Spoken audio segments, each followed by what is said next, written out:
Mike Radich here, and I'm now joined on the phone by UFC Bantamweight Frankie Saenz. Frankie, how are you?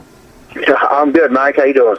Doing good. Thanks for asking. Frankie, after all three of your UFC fights, whenever you've been asked on who you want to fight next, you're always saying, just give me somebody in the top 10. I don't care who they are, just as long as they're ranked in the top 10, I'll fight anybody that's top 10. Just give me somebody ranked in the top 10. You've really wanted to fight top-level competition. You fought Yuri Alcantara, who was ranked in the top 10, and you want to keep fighting guys who are in that top 10 and are similar to Alcantara. So that's what you've been pushing for. Those are the kind of guys that you're interested in fighting. And the UFC has answered your prayers, and they've given you not only someone who's ranked in the top 10, they're giving you a legend, a former world champion, a guy who's ranked 4th, so they're giving you a top 5 guy at bantamweight. They're giving you Uriah Faber. You're fighting on the potentially the biggest card of the year. Who knows how the Rousey home card is going to do, pay-per-view buy-wise, but you never know. UFC 194 on December 12th potentially could be the biggest fight card of the year. The main event, Conor McGregor versus Jose Aldo, and then Chris Weidman and Luke Rockhold in the co-main event. This is the big card. This is the big money card. So I'm just curious, how happy are you that you're fighting on the biggest card and you got what you wanted? You got a top 10 opponent. How happy are you for this opportunity? Yeah, I mean, I'm excited, as far as, they gave me Yuri Alcantara, who was in the top 10, my second fight in the UFC. And, it's just me, taking advantage of these opportunities they're giving me. I mean, a lot of guys say they want to fight, and they'll fight anybody, and they think they're the best. And when it comes back to it, a lot of these guys like to pick their fight and don't like to step up. But, everybody knows what I'm all about here, and, they know I'm ready to step up. And, everybody's just really excited for me and the opportunity that I have to climb the division. Who called you and informed you that you were going to be fighting Uriah Faber? Was it your manager or was it Sean Shelby? My manager. What had happened was, I read an article that said, Uriah Faber was looking for a fight, and the problem was he couldn't find a fight, and he was going to fight December 11th or 12th. So I immediately just texted my manager and said, hey, man, I'll take this fight. What do you think? I definitely got everybody's opinion and everything. And, he called me a few days later and said, hey, it's locked in. You weren't at all surprised that they gave you this fight? Because a lot of people were thinking for your next fight, the logical next step was maybe someone who was ranked in that 8 to 11 spot zone like Takeya Mitsugaki or Johnny Eduardo or Thomas Almeida or Eddie Weiland, someone like that. You weren't surprised that they were like, yeah, that makes sense. We'll just put you and Faber in there and we'll do that fight. Were you surprised that they were like, yeah, let's do that? Yeah, I mean, I was definitely surprised. I mean, I never thought, they would give me Faber, at this point in my career. But, like you said, like a lot of guys don't want to take fights and I will. Now, when this fight was announced, a lot of people were like, why is Uriah Faber fighting Frankie Saenz? Frankie Saenz is ranked 12th. Uriah Faber is ranked 4th. It really doesn't make sense that these two guys are fighting. How come Uriah Faber can't fight someone who's in that top 5? How come he can't fight someone like Rafael Assunção, or he can't fight like Aljamain Sterling, or he can't fight just someone who's in that range? How come he's fighting Frankie Saenz, a guy who doesn't have that big of a name and is not in the top 10? Like, how come he's fighting this guy? Fast forward a couple of days, maybe a week or so, Uriah Faber's doing an interview, and he's talking about how they offered the fight to Brian Caraway, and Brian Caraway turned down this fight. So now the media and the fans, the feelings that they're having about this matchup, it's all changing now. Now a lot of people are saying, you know what, this is great. This Frankie Saenz guy, he's stepping up. He'll fight anyone. Brian Caraway, that guy's scared and he's running and he doesn't want to fight Faber. He's ducking him. He doesn't want this fight. Frankie Saenz, he's the man. He'll step up. He'll fight this guy. Okay. We don't want to see Brian Caraway. Yeah, he's higher ranked than Frankie Saenz is, but he doesn't want to fight Faber. We want to see somebody who will fight anyone, anytime, any place, anywhere, and is not going to run from anyone. They'll just fight whoever the UFC offers them. So now a lot of people are having a different feeling about this fight. So I'm just curious, do you listen to any of the media stuff? Do you listen to what fans have been saying about this matchup? Or are you someone who just blocks out all that kind of media stuff and you don't really pay attention to any of that? Yeah, a little bit. I watched some interviews with Faber, the whole Caraway thing. Like, I didn't even know that Caraway turned down the fight until pretty much everybody else found out about it. Mm-hmm. But I'm just glad that I had this opportunity and was able to step up. And the UFC knows I'm gonna put on a good fight, and they trust that I'm gonna put on a good show on the biggest card probably ever. So I'm pretty excited about that. Mm-hmm.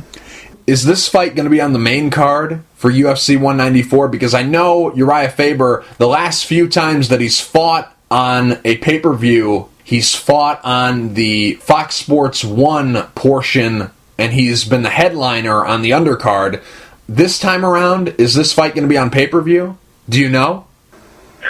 Yeah, I'm told it's going to be on the main card, so a pay-per-view card. Does that mean a lot to you, fighting on the main card of a UFC pay-per-view, or does it really not matter where you fight on the card? I'm excited just to be on the card. Mm-hmm. It's definitely surreal to be on the pay-per-view card on such a big card. But I'm excited for it. I got some momentum going into this fight, and I'm ready to fight. This is why I fight. Mm-hmm. To get on shows like this, get on cards like this, to fight guys like Uriah Faber. So right. I'm ready. You're 35 years old, and in life, 35 years old isn't really that old, but in fighting, there's a lot of people who would say that you are getting up there in age. But I'm just curious, do you feel pressure to get something going at this point? Do you feel that right now is the perfect time for you to make a run in this sport? Because maybe, I don't want to put any ideas in your head, but are you worried that because you're 35 years old, you're running out of time to make a run in this sport? Right now, do you feel pressure to get the ball rolling? Do you feel pressure to get into big fights sooner rather than later? No, I don't feel any pressure from my age. I feel good. I train with a lot of younger guys, and you know what? I'm in better condition, better shape. I get less injuries than most of the guys, that I train with. I just took the fight because I feel like I'm ready for these big fights. Mm-hmm. It has nothing to do with, me being 35. I got some momentum going. I feel like I'm getting better every fight, and why not test yourself against the best fighters? Mm-hmm. I feel this is a big test, and this is what I always wanted. So I'll be ready for it. Right now, you're 3-0 in the UFC. You're actually on a 7-fight win streak because in addition to the 3 wins you've had inside the octagon, you've also had 4 wins before you signed with the UFC. You picked up 4 wins out on the regional circuit. So overall, dating back since September of 2012, you're right now riding a 7-fight win streak. So you're doing very well and have a lot of momentum. But I'm just curious, of the 3 UFC wins that you've had, are you pleased with the work you've done up until this point inside the octagon? Yeah, I've put together some good fights. There's every fight, there's always shoulda, coulda, woulda, I could have done this a little bit better, and there's a lot of stuff people haven't seen, that just haven't been showcased in my fights for whatever reason. But I'm happy. I'm 3-0. I've already beat a top 10 guy, and winning is what we want. So I'm good there. Now, like I mentioned at the beginning, on December 12th, you're fighting Uriah Faber. What are your thoughts about him as an opponent? He's a tough opponent. He's someone, I've looked up to for a long time. He's been in the fight game for a while. So it's an honor to fight him. And, I know he's one of the best. So that just comes back to my preparation. I'll be ready to fight one of the best in the world December 12th. Now, obviously, you took this fight because you think that this is a fight you can win. So I'm just curious, and obviously, you're probably not going to tell me the exact answer here because, that's part of your game plan, but I'm just curious, do you see holes in his game? I think there's holes in everybody's game. He's seen everything, and it's just, it's just our job just to break him down, to figure out, what he's weak at and, what he's good at. Has training camp for this fight started yet? And if not, when will it start? Yeah, usually we go about 10 weeks out before we start getting into like official training camp. But yeah, I mean, it started, you know what I mean? We've been watching video already, we've been getting in, working on things that, that we think I need to clean up, for my last fight or whatever. But, we're slowly getting back into it. And, yeah, we're already game planning, getting ready for this fight. Are you going to be bringing in anyone special to help you get prepared for this fight? That's kind of in the works a little bit too. We might bring in a couple guys. A lot of good wrestlers. A lot of guys his size. But I I train with the 2008 Olympic champion Henry Cejudo. So we got a wrestling based camp. I think I got a pretty good camp for this fight. Now, does it pretty much go without saying that Faber is a big step up in competition from the guys that you've been fighting in the past? Does that pretty much not even need to be said? Is that obvious here? Yeah. This is a big name. This is a guy that I thought I'd be fighting at some point in my career, and it's a huge step up. But I'll be ready for it.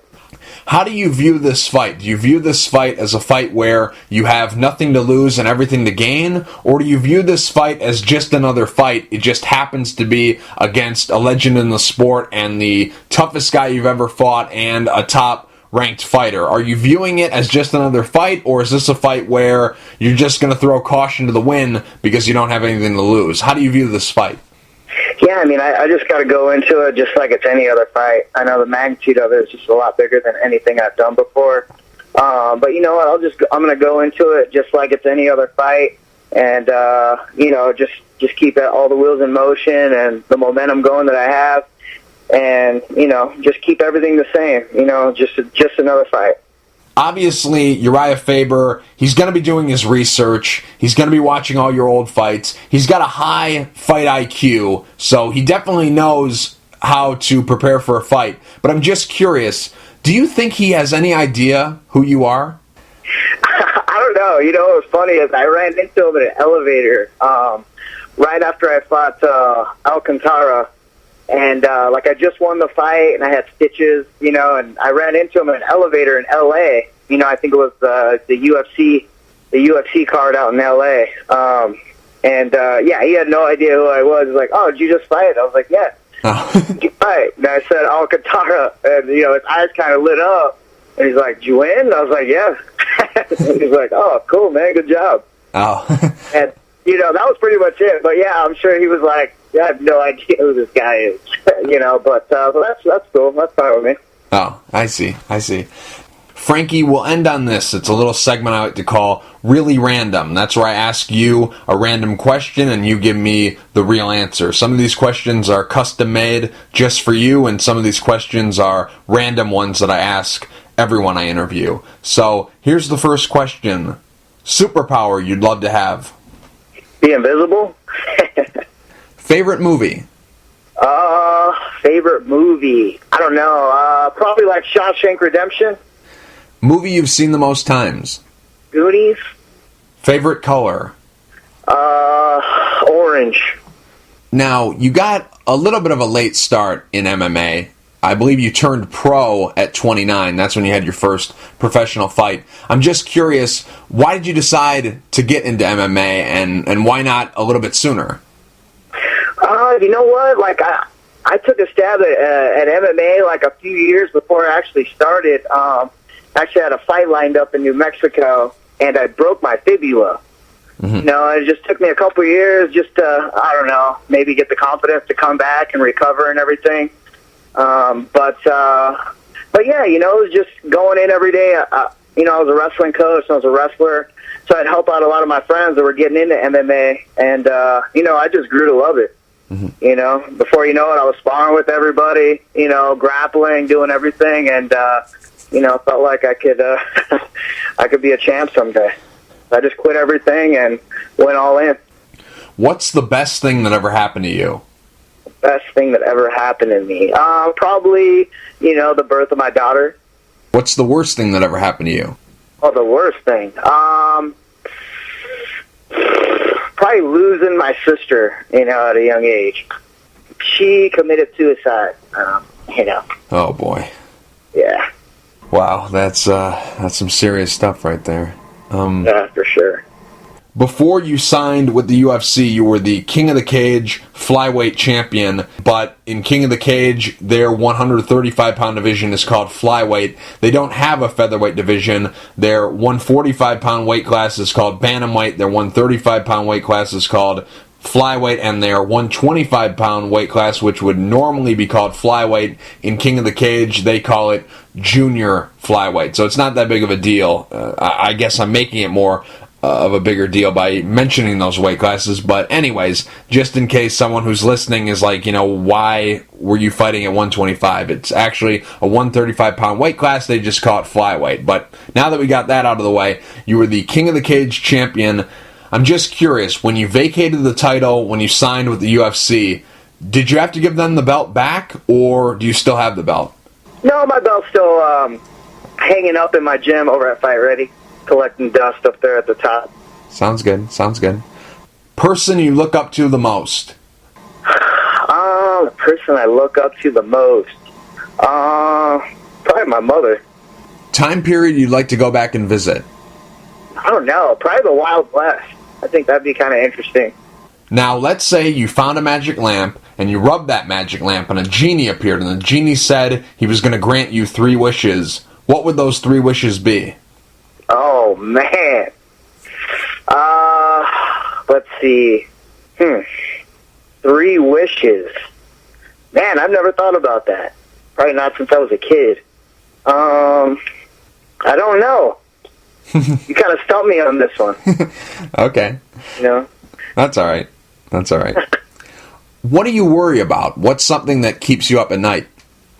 What do I worry about? Probably just my kids, I don't really worry about them, but, I just want everybody to be safe, and, I'm kind of a worrywart when it comes to that stuff.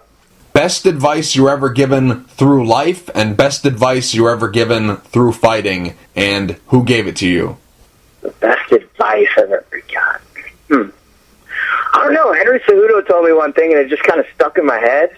It was, he told me one time, he's like, I guess it wouldn't be advice, but he's like, as far as, he just told me that the sacrifice has to be bigger than the dream.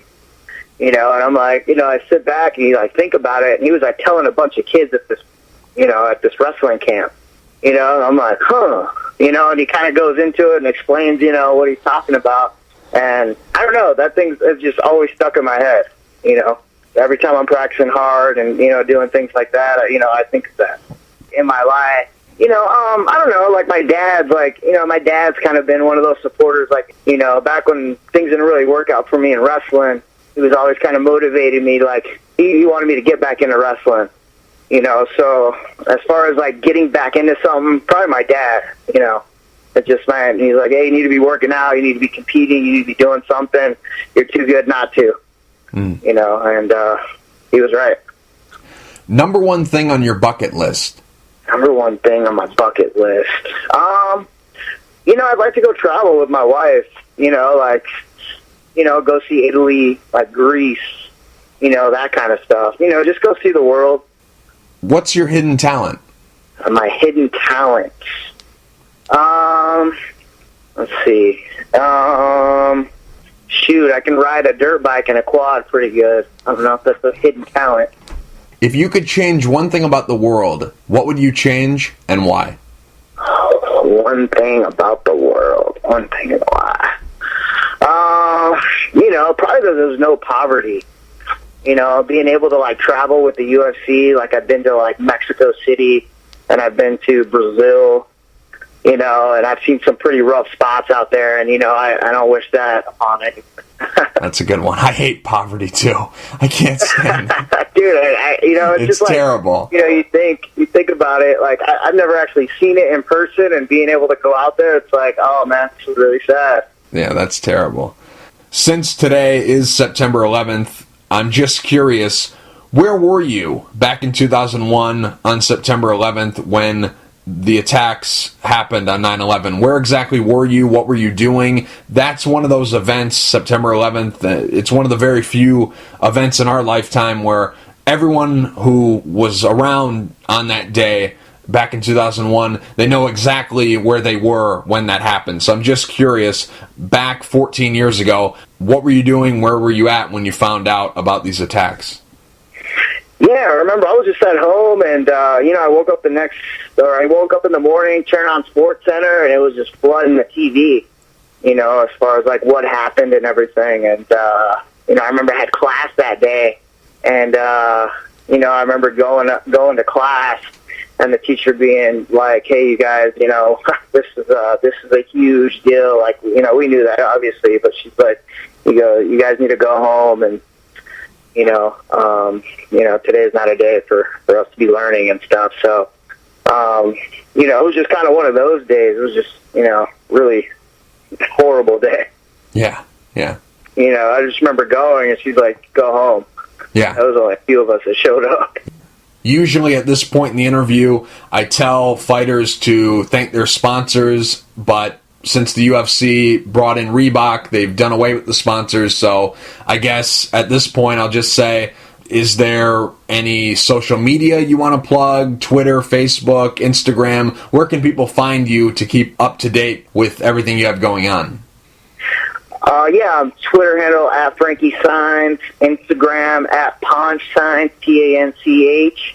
And I still do have a couple sponsors that still support you, kind of through everything. So TrentCotney.com, Scenic Industries, Regenesis, and, Western Concrete. There's a lot of guys that still support, even though they can't, get that TV time, but they, still love the sport of MMA. They're still fans of mine, and, still support everything we're doing. Frankie, thank you for taking the time to talk. I really appreciate it. Good luck later this year on December 12th at UFC 194 against Uriah Faber. Thanks a lot, Mike. I appreciate it.